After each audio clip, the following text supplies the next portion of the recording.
Hi friends, now Vadraja and welcome to our channel. இன்னைக்கு நம்ம episode 616 subscribers real life ghost experience தாங்க வந்து பார்க்க போறோம். பொதுவாகவே சைலண்டா இருக்கிற இடங்கள்ல அமானுஷங்கள் இருக்கிறது ஒரு வாடிக்கையான ஒரு விஷயம் தான்.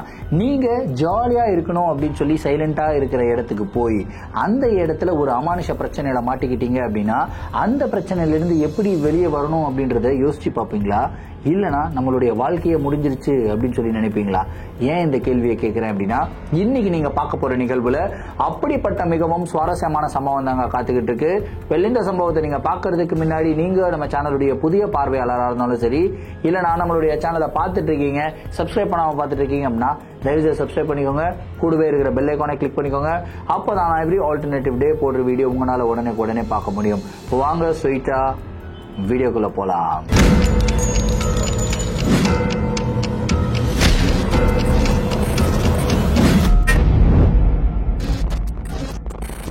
இந்த ஒரு நிகழ்வை நம்மளுக்கு இங்கிலாந்துல இருந்து ராபர்ட் அப்படின்ற ஒரு சப்ஸ்கிரைபர் மெயில் பண்ணி விட்டுருக்காருங்க. நம்மளுக்கு இங்கிலாந்துல சப்ஸ்கிரைபர் இருக்கிறாங்கன்னு சொல்லி நினைக்கும் போதே பயங்கர ஹாப்பியா இருக்கு. அதுலயும் ராபர்ட் அப்படின்ற ஒரு சப்ஸ்கிரைபர் நம்ம தமிழ்நாட்டை சேர்ந்தவர் தான். அவங்களுடைய பூர்வீகம் எல்லாமே நம்ம தஞ்சாவூர் சைடு தாங்க. அவங்க ஃபேமிலியா போயிட்டு லண்டன்ல கிட்டத்தட்ட ஒரு 2 ஜெனரேஷனுக்கு முன்னாடியே போய் செட்டில் ஆயிருக்காங்க. கடந்த 2 ஜெனரேஷன் அவங்க அங்கதான் வாழ்ந்து வராங்க. ஸோ அவர் ஒரு UK சிட்டிசன். ஸோ நம்மளுடைய சேனலை எதர்ச்சியா பார்த்திருக்காரு. பார்த்து ரொம்ப பிடிச்சி போய் அவர் வந்து ஃபாலோ பண்ண ஆரம்பிச்சிட்டாரு. அதுக்கப்புறம் நம்மளுக்கு ஒரு ஸ்டோரியும் வந்து ஷேர் பண்ணிருக்காருங்க. சரி, இங்கிலாந்துல இருந்து ஸ்டோரி அப்படின்னு சொல்லி படிச்சு பார்க்கும்போது நானே பயங்கரமா வியந்துட்டேன் அப்படின்னு சொல்லலாம். சரி, கதையுடைய ஸ்டார்ட்ல இருந்தே வர ஆரம்பிப்போமே. இந்த ஸ்டோரிக்குள்ள போறதுக்கு முன்னாடி அவருடைய வீடு எந்த மாதிரி லொகேஷன்ல இருக்கு அப்படின்றத கொஞ்சம் நீங்க தெரிஞ்சுக்கங்க. சோ இவங்க வந்து அவுட் சைட் கவுண்டி அப்படின்னு வந்து சொல்றாங்க.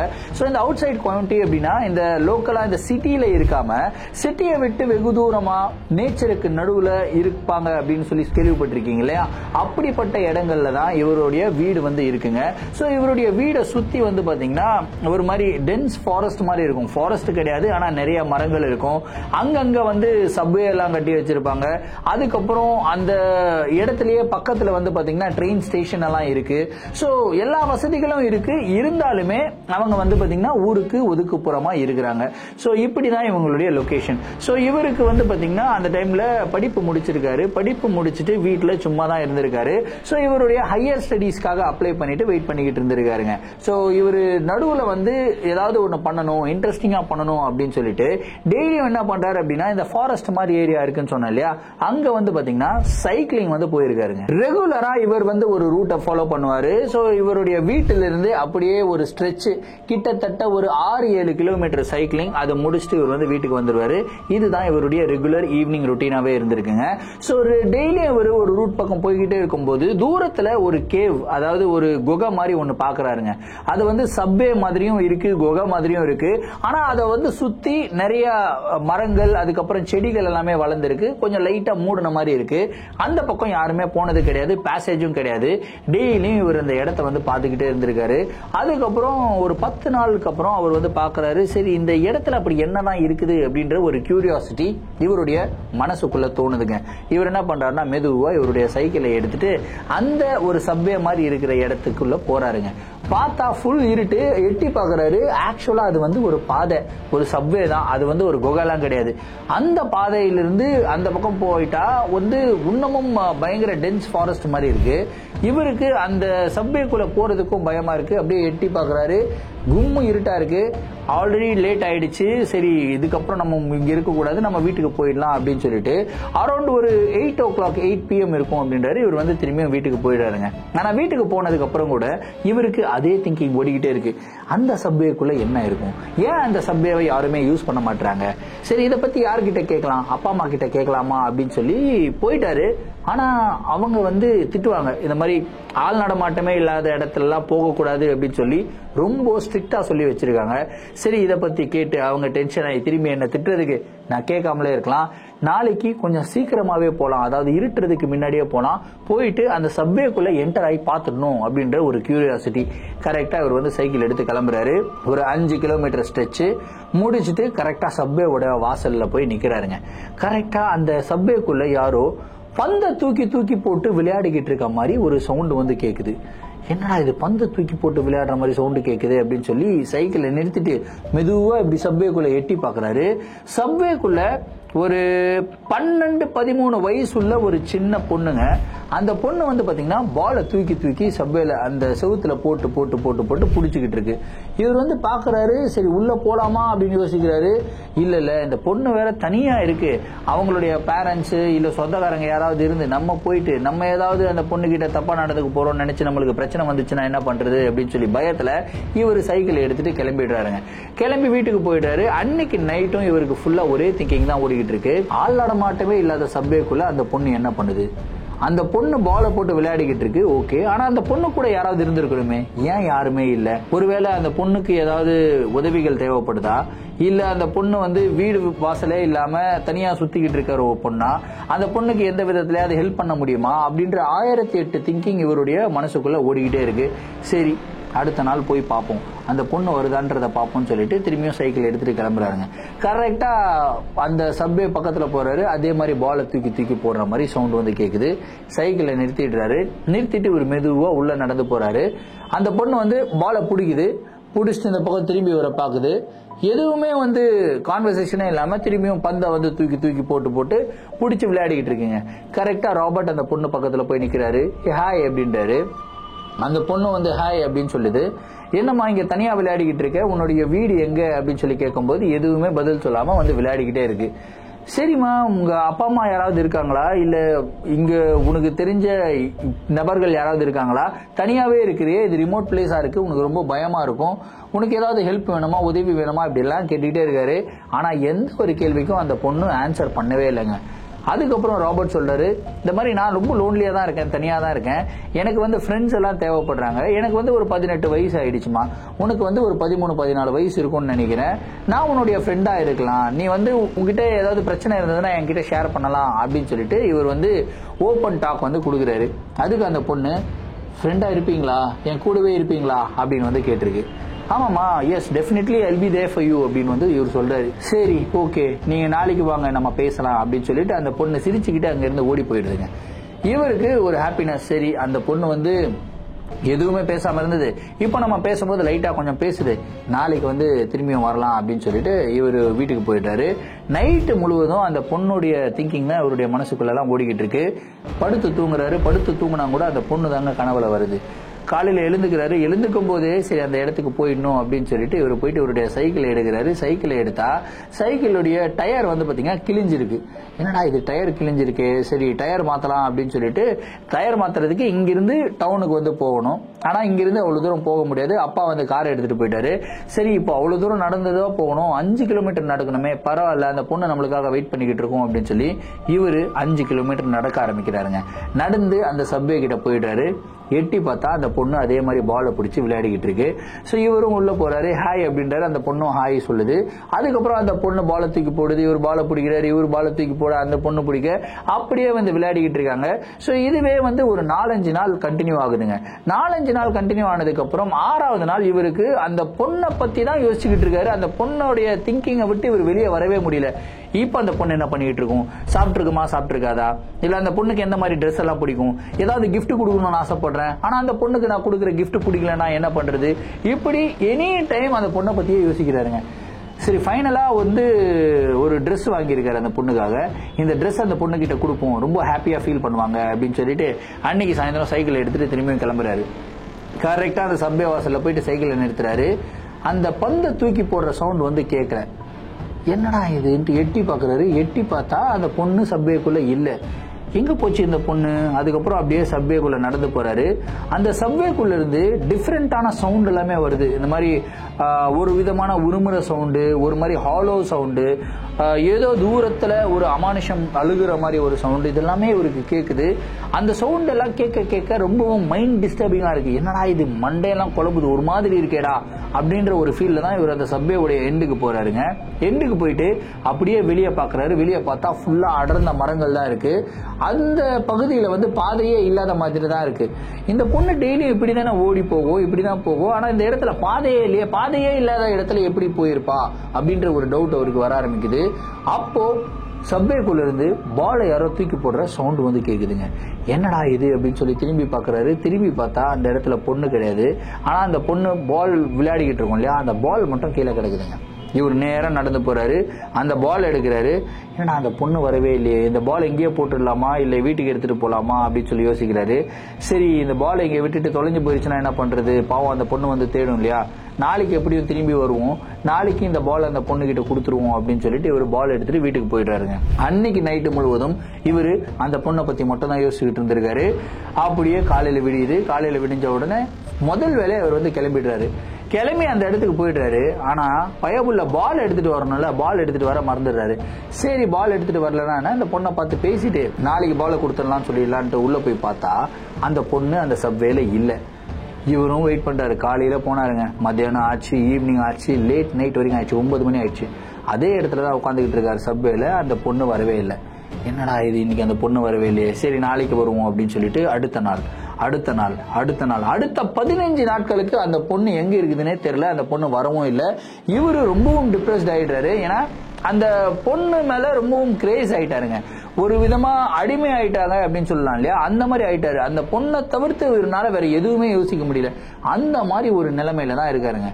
அப்புறம் 15 நாள் ஆயிடுச்சு, என்னது இது இப்படி எல்லாம் இருக்கு, எனக்கு ரொம்ப டிப்ரெஸ்டா ஃபீல் பண்றேன், அந்த பொண்ணை பார்த்தே ஆகணும், அந்த பொண்ணுக்கு ஏதாவது ஆயிடுச்சா, ஏதாவது தப்பா நடந்துருச்சா அப்படின்ற ஒரு தாட் தான் இவருடைய மனசுல எல்லாம் ஓடிக்கிட்டு இருக்கு. சரி, நம்ம அடுத்த நாளும் போய் பார்க்கலாம், இந்த பால் எடுத்துட்டு போலான்னு யோசிக்கிறாரு. ஆனா திரும்பியும் அடுத்த நாள் போகும்போது பால் எடுத்துட்டு போக மறந்துடுறாருங்க. கரெக்டா 16வது நாள் போய் நிக்கிறாருங்க.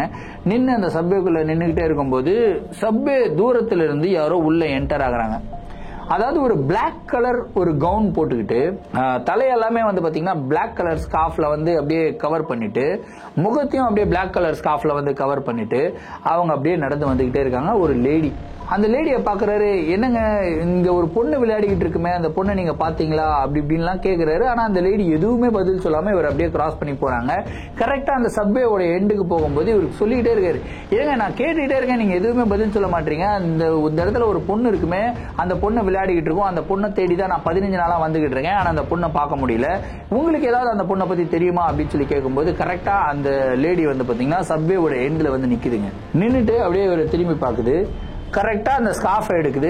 அதுக்கப்புறம் தலையில போட்டு இந்த ஸ்கார்ஃபையும் ரிமூவ் பண்ணும்போது தான் ஒரு ஷாக். என்னன்னு கேட்டீங்கன்னா, இவரு ஒரு பொண்ணு கூட விளையாடிக்கிட்டு இருப்பார் இல்லையா, அந்த பொண்ணு தாங்க இப்போ அந்த இடத்துல இருக்கு. அதாவது அந்த பொண்ணுடைய ட்ரெஸ் எல்லாமே ரொம்ப மெச்சூர்டா இருக்கு. அதாவது ஒரு 20s 25 இருக்கிறவங்க வந்து போடுற மாதிரி ட்ரெஸ் தான் வந்து போட்டுட்டு வந்திருக்காங்க. ஆனா அந்த பொண்ணு வந்து சின்ன பொண்ணு, ஒரு 14 வயசு தான் இருக்கும். ஹே, நீயா, உன்னதான் தேடிட்டு இருக்க, நீ என்ன இங்க பண்ணிட்டு இருக்க, என்ன ஆச்சு அப்படின்லாம் கேக்குறாரு. 15 நாளா ஏன் வரல அப்படின்னதுக்கு அப்புறம் அந்த பொண்ணு வந்து அழுக ஆரம்பிக்குது. ஏமா அழுகுற, என்னாச்சு, இஸ் தேர் எனி ப்ராப்ளம் அப்படின்னு சொல்லி கேக்குறாரு. இல்ல எனக்கு எதுவும் ப்ராப்ளம் இல்ல, நான் இந்த ட்ரெஸ் வந்து ரொம்ப எனக்கு சஃபகேட்டிங்கா இருக்கு, நான் ரிமூவ் பண்ணிட்டா அப்படின்னு சொல்லி கேக்குது.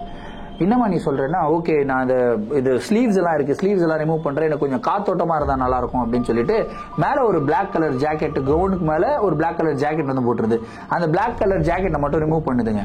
ரிமூவ் பண்ணா அந்த பொண்ணுடைய கை எல்லாமே வந்து பாத்தீங்கன்னா தீக்காயம், ஃபுல்லா கையெல்லாம் எரிஞ்சிருக்கு. ஏய் வாட் ஹேப்பன், என்னாச்சு அப்படின்னு சொல்லி கேக்குறாரு.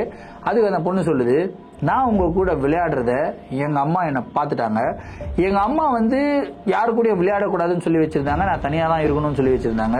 ஆனா உங்க கூட விளையாடுறத பார்த்து ரொம்ப கோவப்பட்டவங்க இந்த மாதிரி பண்ணிட்டாங்க, என்னுடைய கையெல்லாம் எரிஞ்சு போயிடுச்சு. பாருங்க எந்த லெவலுக்கு எரிஞ்சிருக்கு அப்படின்னா, இந்த 1st degree 2nd degree burn எல்லாம் சொல்லுவாங்க இல்லையா, ஃபுல்லா எரிஞ்சதுல அவங்களோட அந்த பொண்ணுடைய எலும்பு வரைக்கும் வெளியே தெரியுதுங்க. இவருக்கு அந்த இடத்துல தான் சைக் அவுட் ஆகுது, இது எதுவுமே நார்மலா இல்ல.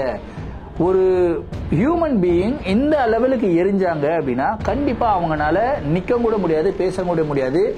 எரிச்சல்ல வழியில கண்டிப்பா கத்திக்கிட்டு இருப்பாங்க. ஆனா இந்த பொண்ணு அதுக்கு மேல ஜாக்கெட் போட்டுட்டு வந்திருக்கு, ரொம்பவும் நார்மலா பேசுது, சிரிச்சு பேசுது. எனக்கு என்னமோ பயமா இருக்கு அப்படின்னு சொல்லி இவருடைய மனசு வந்து சொல்ல ஆரம்பிக்குதுங்க. அதுக்கப்புறம் அப்படியே நைஸா வந்து அந்த பொண்ணு கிட்ட பேசிட்டு, சரி ரொம்ப நேரம் ஆயிடுச்சு, நான் வீட்டுக்கு போறேன், நீ நாளைக்கு வருவியா அப்படின்னு சொல்லி சும்மா அப்படியே கான்வர்சேஷனை ஒரேடியா கட் பண்ணக்கூடாது இல்லையா, அந்த மாதிரி கேட்கிறாரு. அதுக்கு அந்த பொண்ணு என்ன தெரியுமா சொல்லுது, நீ வர போற இது மட்டும் இருக்க, எப்ப என்ன உன்னுடைய வீட்டுக்கு கூட்டிட்டு போற, என்ன உன்னை வீட்டுக்கு கூட்டிட்டு போக மாட்டியா, என்ன உன் கூடவே வச்சுக்கணும்னு நீ ஆசைப்பட்டதே இல்லையா, ஆசைப்படவும் மாட்டியா அப்படின்னு எல்லாம் கேக்குதுங்க. இப்போ இவருக்கு தூக்கி வாரி போடுது. ஏன்னா இந்த திங்கிங் தான் அவருக்கு நேத்து நைட்டு வந்துச்சுங்க. நான் அந்த பொண்ணை என்னுடைய வீட்டுக்கு கூட்டிட்டு வந்து என் கூடவே வச்சுக்கிட்டா எப்படி இருக்கும், லைஃப் லாங் அந்த பொண்ணு என் கூடவே இருக்கணும் அப்படின்ற திங்கிங்லாம் இவருடைய மனசுல ஓடிக்கிட்டு இருக்கு. எக்ஸாக்டா அதே வார்த்தைகள் அந்த பொண்ணு சொல்லுது. இப்போ இவர் கன்ஃபார்மே பண்ணிடுறாரு, நம்ம பேசிக்கிட்டு இருக்கிறது ஒரு பொண்ணு கிடையாது, ஒரு ஆன்மா. இது வந்து ஏதோ ஒரு அமானுஷமான சக்தி அப்படின்றது வந்து புரிஞ்சுக்கிறாரு. அதுக்கப்புறம் அந்த இடத்துல வந்து இவரால் எந்த விதமான எமோஷன்ஸும் காட்ட முடியாது, இந்த மாதிரி தெரிஞ்சிருச்சு அப்படின்னு கூட காட்ட முடியாது. ஏன்னா காட்டினா இவருடைய உயிருக்கே ஆபத்து இல்லையா. ஸோ இவர் என்ன சொல்றாருன்னா, ஓகே நான் கண்டிப்பா ஒரு நாள் நல்ல நாள் பார்த்து உன்னை கூட்டிட்டு போறேன், இப்போ ரொம்ப டைம் ஆயிடுச்சு, அம்மா வேற வீட்டுல தனியா இருக்காங்க, நான் போறேன் அப்படின்னு சொல்லிட்டு இவர் வந்து கிளம்பி போயிட்டாருங்க. வீட்டுக்கு போயிடுறாரு. வீட்டுக்கு போய் படுக்கிறாரு. படுத்தா தூக்கமே வரல. கனவுல அந்த பொண்ணு தான் வருது. அந்த பொண்ணு இந்த தடவை கனவுல வரும்போது அந்த மாதிரி எரிஞ்சு போன கைகளோட கால்கள் எல்லாம் எரிஞ்சு போயிருக்கு. முகத்துல வந்து பாத்தீங்கன்னா அப்படியே நெருப்பு பத்தி இந்த கோஸ்ட் ரைடர் படத்துல அப்படியே நெருப்பெல்லாம் எரியும் இல்லையா, அந்த மாதிரி நெருப்பு எரிஞ்சுக்கிட்டு இருக்கு. அந்த பொண்ணு வந்து பாத்தீங்கன்னா இவருடைய வீட்டு வாசல்ல நோக்கி நடந்து வந்துகிட்டு இருக்கு. வீட்டுடைய கேட்டை ஓபன் பண்ணி உள்ள அப்படியே நடந்து வருது. அப்படியே இவரை பார்த்து அப்படியே கை காட்டுதுங்க. அந்த கை காட்டி இவருடைய கையை பிடிக்கும் போது அப்படியே இவருடைய கையில வந்து அப்படியே நெருப்பு பத்தி சர்றன்னு எரியுது பாத்தீங்களா, அந்த மாதிரி ஒரு எரிச்சல் இவருடைய உடம்புல வந்து ஃபீல் பண்றாரு. இதெல்லாமே கனவா பார்த்துக்கிட்டு இருக்காரு. அப்படியே கதறி அடிச்சுக்கிட்டு எழுந்து உட்கார்றாரு. மூச்சு வாங்குறாரு. அவங்க அம்மா ஓடி வராங்க. ஹே ரோபர்ட், வாடாக்கன். இல்ல டெரிபிள் ட்ரீம், ஒரு மாதிரி கோஸ்ட் ட்ரீம், எனக்கு ரொம்ப பயமா இருக்கு அப்படின்னா, ஓகே ட்ரிங்க் வாட்டர்மேன் சொல்லிட்டு தண்ணி கொடுக்குறாங்க. தண்ணியை குடிச்சிட்டு ஆனா கையில வந்து ஏதோ எரியற மாதிரி இருக்கு. ஏய் ரோபர்ட், வாடாப்பன் அப்படின்றாங்க. இவரு கையை பாக்குறாரு. கையை பார்த்தா அவர் மிகப்பெரிய ஷாக் என்னன்னா, இவருடைய கையில நெருப்பு பட்டா மாதிரி நெருப்பு காயங்கள் வந்து இருக்குதுங்க. ஏய் என்னடா ஆச்சு, வாட் ஹேப்பன் அப்படின்னு சொல்லி அவங்க அம்மா கேக்குறாங்க. அப்பதான் இவர் அவங்க அம்மா கிட்ட, இல்லம்மா இந்த மாதிரி எல்லாம் நடந்தது, அந்த இடத்துக்கு போனேன், எனக்கு அதுக்கப்புறம் தான் இந்த மாதிரி எல்லாம் ஆயிடுச்சு, கனவுல ஆக்சுவலா அந்த பொண்ணு வந்து என்னுடைய கையை பிடிச்சது, ஆனா நிஜத்துல இந்த மாதிரி ஆயிருக்கு அப்படின்னு சொல்லி அழுக ஆரம்பிக்கிறாரு. அப்பதான் அவங்க அம்மாவே ரொம்பவும் திட்ட ஆரம்பிக்கிறாங்க. டேய் நீ எவ்வளவு பெரிய பிரச்சனையில இருக்கு தெரியுமா, நான் எப்பயுமே சொல்லுவேன், இந்த மாதிரி ஆள் நடமாட்டமே இல்லாத இடங்கள்ல போகாத, அந்த இடத்துல அமானுஷங்கள் இருக்கும்னு சொல்லி, நீ அழகா இருக்கு நேச்சரிஸ்டிக் பிளேஸ் அப்படி இப்படின்னு சைக்கிளிங் தானடா போன, நீ ஏன்டா இந்த மாதிரி வேலை எல்லாம் பண்ண அழுக ஆரம்பிக்கிறாங்க. அதுக்கப்புறம் அதே டைம்ல இவங்களுடைய வீட்டு வாசல்ல யாரோ நிக்கிற மாதிரி ஒரு சவுண்ட் வந்து கேக்குது. அதுக்கப்புறம் இவங்களுடைய மெயின் கேட் இருக்கு இல்லையா, மெயின் கேட்டை யாரோ ஓபன் பண்ற சவுண்ட் வந்து கேக்குதுங்க. இவங்களுடைய வீடு வந்து ரொம்ப பெரிய வீடு. ஸோ ஒரு லான் எல்லாமே இருக்கும், அந்த மாதிரி ஒரு பங்களா டைப் வீடுங்க. கரெக்டா அந்த கேட் பெரிய கேட் இல்லையா, ஓபன் ஆகிற சவுண்டு கேக்குது. அம்மாவும் பையனும் அந்த பெட்ரூம் ஜன்னல்ல இருந்து அப்படியே பாக்குறாங்க. பார்த்தா ஒரு மிகப்பெரிய ஷாக் என்னன்னா, அந்த கேட்டுக்கு வெளியே ஒரு 6 மிகப்பெரிய உருவங்கள், ஒரு ஷேடோவி ஃபிகர்ஸ், வெறும் கருப்பு கலர் ஷேடோவா அந்த இடத்துல வந்து நின்றுகிட்டு இருக்குங்க. அந்த 6 உருவங்களுக்கு நடுவுல ஒரு 14 வயசு பொண்ணு ஒரு மணக்கோலத்துல, கல்யாண கோலத்துல நடந்து வருது. ஒரு வெட்டிங் கவுன் போட்டு அந்த இடத்துல நடந்து வந்துகிட்டு இருக்கு. அந்த பொண்ணு பாக்குறதுக்கு எக்ஸாக்டா அந்த சப்வேல பார்த்தா அதே பொண்ணுங்க. அந்த மனக்கோலத்துல அந்த பொண்ணு வந்து நடந்துகிட்டு இருக்கு, உள்ள வந்துகிட்டே இருக்கு. அப்படியே மேல பாக்குது. மேல பார்த்து கரெக்டா இந்த கையை இப்படி காட்டுதுங்க. கைய காட்டும் போது ராபர்ட்டுடைய மனசுக்கு என்னென்னமோ ஆகுது. அவருக்கு வந்து 1008 திங்கிங் வருது. அந்த பொண்ணை கல்யாணம் பண்ணிக்கணும், அந்த பொண்ணை கல்யாணம் பண்ணிக்கணும் அப்படின்னா நான் செத்துட்டு தான் அந்த பொண்ணு கூட போய் வாழணும் அப்படின்ற மாதிரி திங்கிங் எல்லாம் வருது. அந்த இடத்துல நின்றுகிட்டு இருந்த ராபர்ட் அங்கிருந்து சர்றன்னு ஓடுறாரு. ஓடி போயிட்டு கத்தையை எடுத்து அவரே குத்திக்க போறாருங்க. அவங்க அம்மா பதறி அடிச்சு குடுகுடுன்னு ஓடி வந்து ராபர்ட்டோட கையை பிடிச்சி பலார்னு ஓங்கி ஒரு அற எறிறாங்க. அப்பதான் ராபர்ட் அவருடைய சென்சஸ்கே வராரு. அது வரைக்கும் அவரை யாரோ ஹிப்னோடைஸ் பண்ண மாதிரி, அவரை மயக்கம் அடைய வச்சு இந்த மாதிரி அவருடைய விருப்பம் இல்லாம ஒரு சில செயல்கள் எல்லாம் செய்ய வைப்பாங்க இல்லையா, அந்த மாதிரி ஒரு நிலைமையில தான் ராபர்ட் இருந்தாருங்க. இதை பார்த்த உடனே ராபர்ட்டுக்கும் ரொம்ப பயமாமா, என்னமா ஆச்சு, something is happening to me, எனக்கு என்னமோ ஆகுது, என்ன காப்பாத்துன்னு அழுக ஆரம்பிக்கிறாருங்க. உடனடியாக அவங்க வந்து அவங்க அப்பாவுக்கு கால் பண்றாங்க. ஒரு பிரீஸ்ட் இருந்தா கூட்டிட்டு வாங்க அப்படின்னு வந்து சொல்றாங்க. கரெக்டா பிரீஸ்ட கூப்பிட்டு அவங்க அப்பாவும் கிளம்பிட்டாரு. அந்த வீட்டு வாசல்ல அந்த 6 ஆன்மாக்களும் வந்து நின்னுகிட்டே இருக்குங்க. இந்த தடவை டிஃப்ரெண்டான சவுண்ட்ஸ் எல்லாமே போட்டுக்கிட்டு இருக்கு. ஹவுலிங் சவுண்ட் போடுது. ஆனா அந்த 6 ஆன்மாக்களும் அவங்களுடைய வீட்டு கேட்டுக்குள்ள என்டர் ஆயிடுச்சு. ஆனா அந்த லான் சொன்ன இல்லையா, ஒரு கார்டன் மாதிரி, அந்த கார்டனை தாண்டி என்டர் ஆக முடியல. என்னன்னு கேட்டீங்கன்னா, அந்த இடத்துல அவங்க ஜீசஸோடைய ஸ்டாச்சு வச்சிருந்தாங்க. அப்புறம் வந்து ஒரு மினி சர்ச் மாதிரி வந்து கட்டி வச்சிருந்தாங்க. அங்க ரெகுலரா பூஜைகள் பண்ணிக்கிட்டு இருந்தாங்க. சோ அந்த இடத்தை தாண்டி அந்த ஆன்மாக்கள்னால வரவே முடியல. ஆனா அந்த இடத்துக்கு பின்னாடி இருந்து அந்த ஆன்மாக்கள் பயங்கரமான அட்ராசிட்டிஸ் பண்ணிக்கிட்டு இருக்கு. அந்த இடத்துல கத்துது, அழுகுது.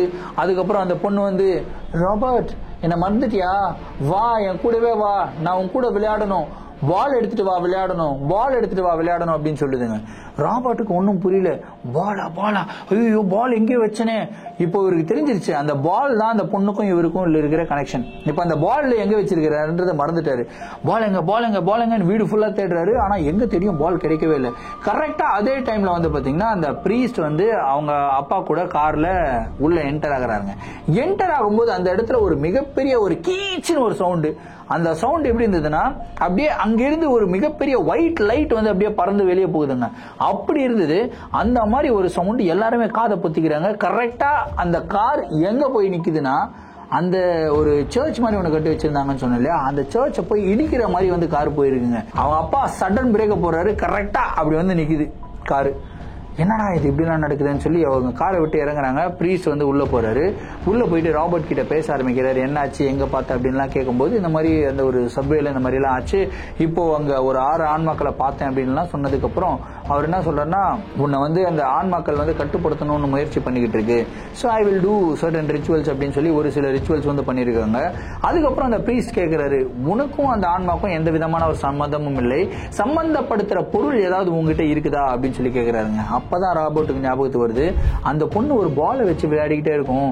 அந்த பால் வந்து நான் எடுத்துட்டு வந்தேன். ஒரு நாள் பால் மட்டும் தனியா இருந்தது, அந்த பால் வந்து எடுத்துட்டு வந்தேன் அப்படின்னு சொன்னதுக்கு அப்புறம் அந்த பிரீஸ்ட் சொல்றாரு, ஆக்சுவலா அந்த ஆன்மா பந்தை வந்து அந்த இடத்துல வேணும்னே தான் விட்டுட்டு போயிருக்கு. ஏன்னா அந்த ஆன்மா வந்து உன்னை டெஸ்ட் பண்ண விரும்பி இருக்கு. இந்த மாதிரி நீ அந்த பொண்ணை உண்மையாவே விரும்புறியா அப்படின்னு சொல்லி டெஸ்ட் பண்ணிட்டு அந்த பந்தை நீ எடுத்துட்டு போயிட்டு திரும்பியும் எடுத்துட்டு வந்த அப்படின்னா கண்டிப்பா அந்த பொண்ணு மேல மிகப்பெரிய லவ் இருக்கு அப்படின்றது வந்து புரிஞ்சுக்கும். அதனாலதான் அதை வந்து டெஸ்ட் பண்ணிருக்கு. இப்ப அந்த பந்து எங்க அப்படின்னு சொல்லி கேக்குறாருங்க. ராபர்ட் சொல்றாரு, அதுதான் எங்க வச்சேனே தெரியல ஃபாதர், நான் வீடு ஃபுல்லா தேடினேன், எங்க வச்சேனே தெரியல அப்படின்னு. அப்புறம் ஓகே நீ ஆட்டிக் பாத்தியா அப்படின்னு சொல்லுவாங்க. இப்போ அந்த காலத்து இந்த பிரிட்டிஷ் வீடு எல்லாமே வந்து பாத்தீங்கன்னா ஆட்டிக் அப்படின்னா பரணன்னு சொல்லுவாங்க இல்லையா, அந்த மாதிரி ஆட்டிக் மாதிரி ஒன்று வச்சிருப்பாங்க, ஒரு ரூம் மாதிரி. ஆட்டிக்ல போட்டுருக்கலாம் ஃபாதர், நான் பாக்குறேன் அப்படின்னு சொல்லி கடகடன் ஏறுறாரு. ஆட்டிக்கை ஓபன் பண்ணி பார்த்தா அந்த இடத்துல அந்த பந்து இருக்குங்க. அந்த பந்தை எடுத்துட்டு வந்து அந்த ஃபாதர் கிட்ட கொடுக்குறாரு. இப்போ இந்த பந்தை என்ன பண்ணு, அந்த ஆன்மா பாக்குற மாதிரி வந்து கிழிச்சு அப்படியே அந்த ஆன்மா மேல தூக்கி போடு அப்படின்னு வந்து சொல்றாருங்க. அந்த இடத்துல ராபர்ட் நிக்கிறாரு, அவங்க அம்மா நிக்கிறாங்க, அவங்க அப்பா, அப்புறம் ஃபாதர். இந்த 4 பேர் நின்னாலுமே யாருக்குமே அந்த உருவங்கள் வந்து தெரியல, அந்த ஆன்மாக்கள் தெரியல. வெறும் ராபர்ட்டுடைய கண்களுக்கு மட்டும் தான் தெரியுது. இவர் என்ன பண்றாருன்னா அந்த பந்தை கிழிக்கிறாரு. கிழிச்சிட்டு அப்படியே தூக்கி போடுறாருங்க. அந்த இடத்துல ஒரு விதமான ஆக்ரோஷமான அழுகிற சவுண்டு, ஒரு மாதிரி வெறியா அழுகிறது, டிஃப்ரெண்டா கத்துற மாதிரி ஒரு சவுண்டு, இது எல்லாமே கேக்குது. இந்த சவுண்ட் எல்லாமே கேக்குது. ஆனா லிட்டரலா யாருடைய கண்களுக்கும் என்ன நடக்குது அப்படின்னு சொல்லி எதுவுமே தெரியல. இப்போ ராபர்ட்டுடைய கண்களுக்கும் அந்த இடத்துல தெரிஞ்சுக்கிட்டு இருந்த ஆன்மாக்கள் வந்து தெரியலங்க. கிட்டத்தட்ட ஒரு 1/2 மணி நேரம் இப்படி இருந்ததுங்க. 1/2 மணி நேரம் கழிச்சு வந்து பாத்தீங்கன்னா அந்த இடத்துல அப்படியே சவுண்ட் எல்லாமே நார்மலைஸ் ஆயிடுச்சு. ஃபாதருமே வந்து பாத்தீங்கன்னா ஃபுல்லா இந்த ஹோலி வாட்டர் எல்லாம் ஸ்பிரிங்கிள் பண்ணி விட்டுட்டு ராபர்ட் கிட்ட சொல்லாரு, இந்த மாதிரி அடுத்த ஒரு மாசத்துக்கு நீ எங்கேயுமே வெளியே போகாத, அந்த ஆன்மா ரொம்பவும் முக்கிரமா இருக்கும். 1 மாசம் கழிச்சு நீ போறதுனாலும் இந்த காட்டுப்பகுதி வழியா போகாத, மாத்திட்டு போயிடுங்க, இந்த வீடை வந்து வெக்கேட் பண்ணிட்டு போறது உங்களுக்கு நல்லதுன்னு சொல்லிட்டு அவர் கிளம்பி போயிட்டாருங்க. அடுத்த 1 மாசம் ரொம்பவும் டிப்ரெஸ்டான ஒரு நிலைமையில தான் ராபர்ட் இருந்திருக்காரு. 1 மாசம் கழிச்சு இவங்க அந்த இடத்துல இருந்து டோட்டலா ஷிஃப்ட் பண்ணி லண்டன் சிட்டிக்கு வந்துட்டாங்க. ஸோ சிட்டில தான் இப்போ வாழ்ந்துகிட்டு இருக்காங்க. இந்த ஒரு நிகழ்வு வந்து பாத்தீங்கன்னா ரொம்பவும் சினிமேட்டிக்கா இருந்தது. ஆனா இந்த ஒரு நிகழ்வு உண்மையிலேயே அவருடைய வாழ்க்கையில நடந்தது அப்படின்னு சொல்லியிருக்காரு. ஸோ இந்த நிகழ்வை கேட்கும்போது எனக்கு என்ன சொல்றதுன்னே தெரியலங்க. ஏன்னா அந்த அளவுக்கு ட்விஸ்ட் அண்ட் டர்ன்ஸ், ஒரு முழு நீள ஒரு ஹாரர் ஃபிலிம் பார்த்த மாதிரி ஒரு எஃபெக்ட் தான் எனக்கு இருந்தது படிக்கும்போது. அதே மாதிரி ஒரு எஃபெக்டை நான் இந்த வீடியோவின் மூலியமா கிரியேட் பண்ணியிருக்கிறேனா அப்படின்றதெல்லாம் தெரியல. நீங்க உண்மையிலேயே அதே மாதிரி எஃபெக்டை ஃபீல் பண்ணியிருந்தீங்க அப்படின்னா ஒரு சூப்பரான ஒரு கமெண்ட்டை வந்து விட்டுட்டு போங்க. பெஸ்ட் கமெண்ட்டை வந்து நான் இந்த வீடியோல பின் பண்ணி வைக்கிறேன். இதே மாதிரி உங்களுடைய வாழ்க்கையில ஏதாவது அமானுஷமான நிகழ்வுகள் நடந்திருந்து அந்த நிகழ்வுகளை என்கிட்ட ஷேர் பண்ணணும்னு நினைச்சீங்கன்னா என்னோட இன்ஸ்டாகிராம்ல ஃபாலோ பண்ணிட்டு என்னோட இன்ஸ்டாகிராம்ல டிஎம் பண்ணுங்க, இல்ல நான் என்னுடைய மெயில் ஐடிக்கு மெயிலா சென்ட் பண்ணி விடுங்க. கண்டிப்பா உங்களுடைய நிகழ்வுகளும் நம்மளுடைய சேனல்ல வீடியோஸா போடப்படும். மீண்டும் அடுத்த வீடியோவில் சந்திக்கும் வரை நான் உங்கள் Varadaraja signing off. Thank you and bye.